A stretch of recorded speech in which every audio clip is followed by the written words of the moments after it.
Le Sinapor, suspendu par le ministre de la Communication, porte-parole du gouvernement, date du 22 mars 2024 et c'est en abus de pouvoir, auteur que l'Union des syndicats du Tchad.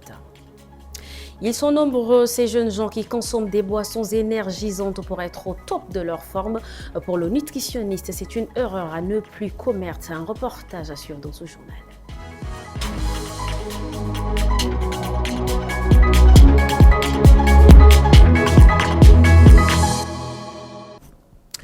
Ravi de vous retrouver pour le 19h45. Bonsoir.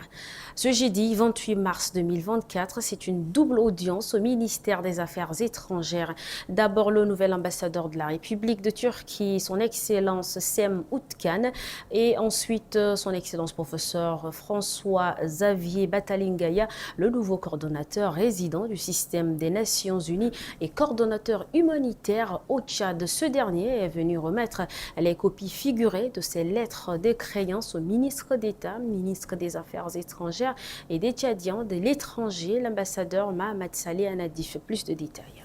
Au cœur de cette audience simultanée, le renforcement des coopérations entre le gouvernement tchadien et ses partenaires, à savoir la Turquie et le système des Nations Unies.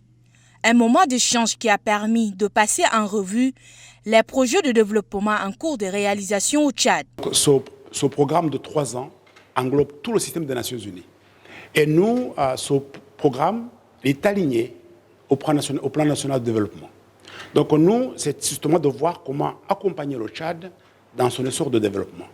Mais aussi, l'autre message que j'avais pour le ministre d'État, c'est en tout cas d'exprimer mes remerciements au gouvernement tchadien et au peuple tchadien pour l'accueil qu'ils ont accordé à ces millions de réfugiés qui sont venus des pays voisins, mais aussi pour, en tout cas, l'informer que le système des Nations Unies sera toujours là pour non pas soutenir les réfugiés, mais aussi les personnes retournées, les déplacés et aussi, bien sûr, les communautés hautes. C'est très capital pour nous.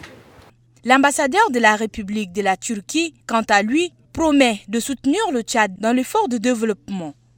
Je vais faire tout mon possible pour avancer davantage nos relations bilatérales dans tous les domaines. Comme j'ai pu évoquer auprès de Monsieur le ministre, la Turquie continuera à soutenir le Tchad de toute sa force dans une région qui pose de grands nombres de défis.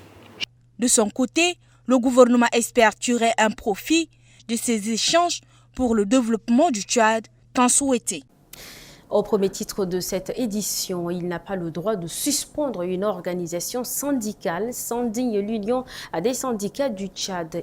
C'est le ministre de la Communication, porte-parole du gouvernement, qui a suspendu les activités des syndicats de l'Office national de radiodiffusion et télévision nationale pour grave atteinte à l'ordre public.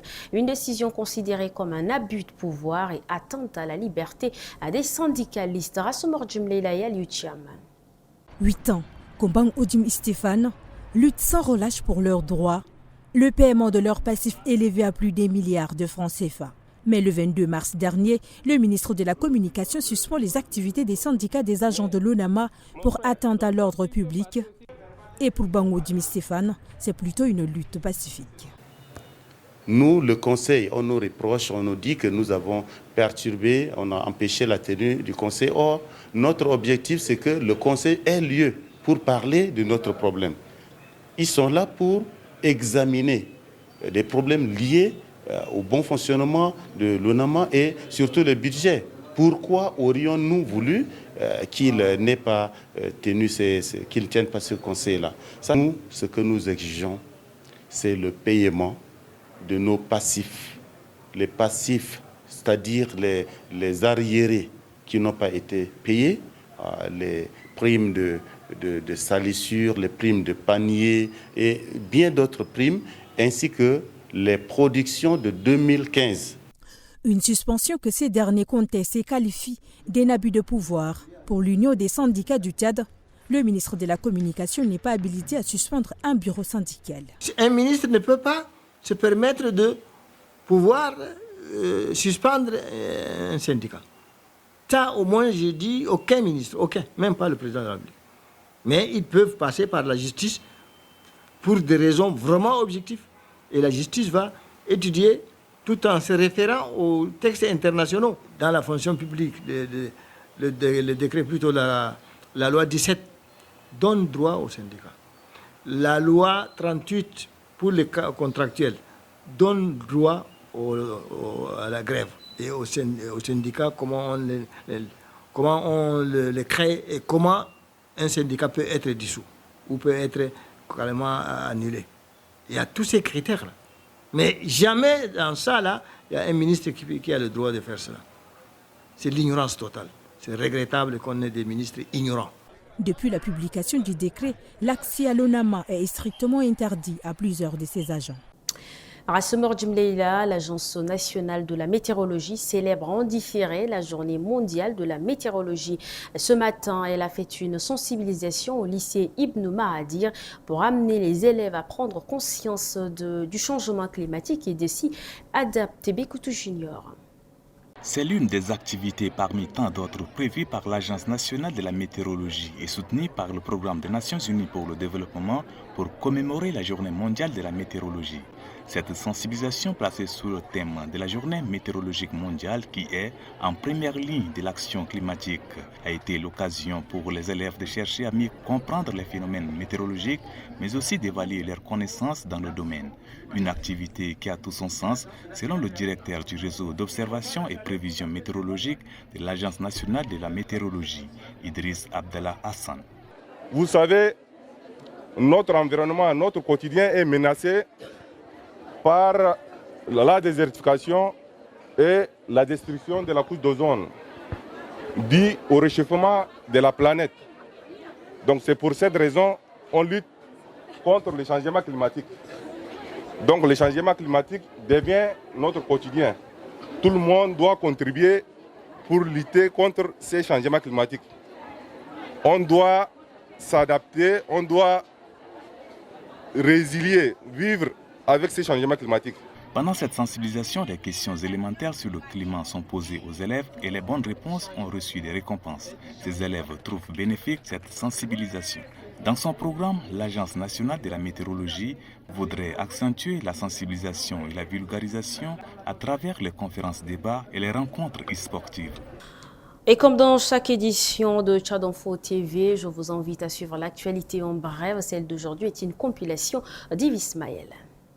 Mouzik Ifani Kela, Joseph Kossi, ambassadeur extraordinaire et plénipotentiaire de l'Afrique du Sud au Tchad, a été reçu ce jeudi 28 mars par Mohamed Saleh Anadif, ministre d'État, ministre des Affaires étrangères. Lors de cette rencontre fructueuse, les deux diplomates ont échangé sur divers sujets d'intérêt commun, dont la revitalisation de la coopération entre N'Djamena et Pretoria, ainsi que le renforcement du partenariat dans plusieurs secteurs clés de développement. Dans un communiqué portant la signature de Abbé Abel, le porte-parole des responsables des médias suspendus appelle à une manifestation pacifique le 2 avril 2024 pour protester à la suspension de leurs organes de presse par la haute autorité des médias et de l'audiovisuel à 9h précises à la Maison des médias du Tchad. La présence de tous les responsables est vivement souhaitée.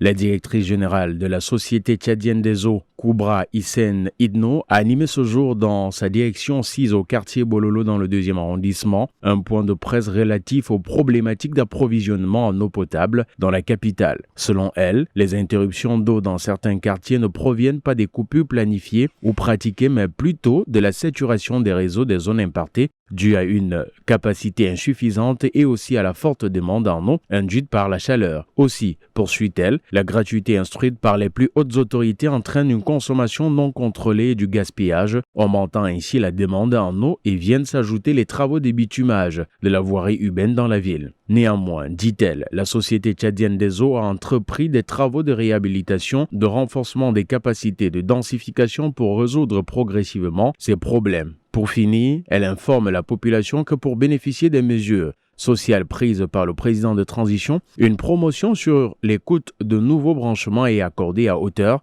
de 50%. La popularité des boissons énergisantes a connu une croissance phénoménale dans la capitale depuis quelques années. Ces boissons sont consommées beaucoup plus par les jeunes pour diverses raisons. Se tenir éveillé, obtenir un regain d'énergie, se motiver ou encore augmenter sa performance sportive ou de travail. Le reportage de Masnan Séverin et Ralumbaï Bonaventure, commenté par Aimé Dolinassou. Pour continuer à soulever ses poids, Pégabne Romain sait sur quoi compter. Les boissons énergétiques. 2 à 3 bouteilles consommées, le jeune homme pourra travailler sans relâche. Et depuis un certain temps, il consomme de manière excessive. Depuis que j'ai constaté que ça me renforce, c'est de là où j'ai commencé à aimer les boissons énergétiques.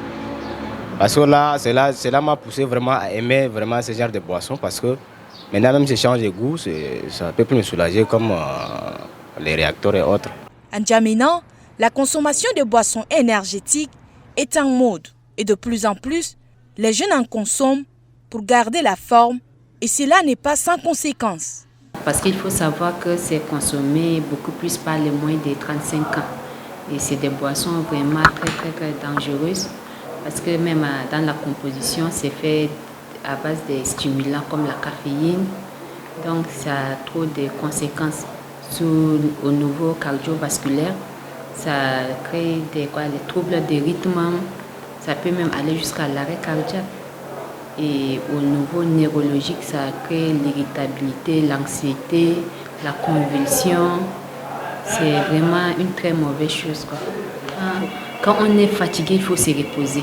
La fatigue, c'est un signal de l'organisme qui dit que non, moi je suis fatigué, il faut que je me repose. Il faut qu'il se repose et il faut qu'il prenne des boissons, les jus naturels, comme l'orange, le jus d'orange aussi, ça c'est très bon.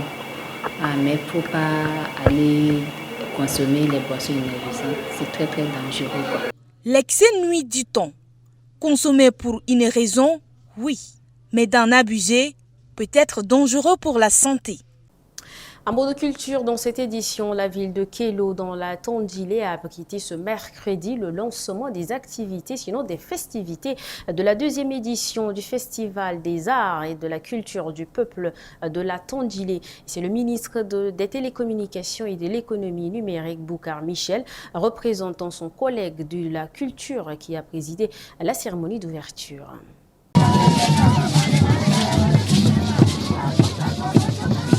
Des amoureux de la culture. Et cette mobilisation pour le coup d'envoi de la 2e édition du Festival des Arts et de la Culture du Peuple de la Tandilé en dit davantage.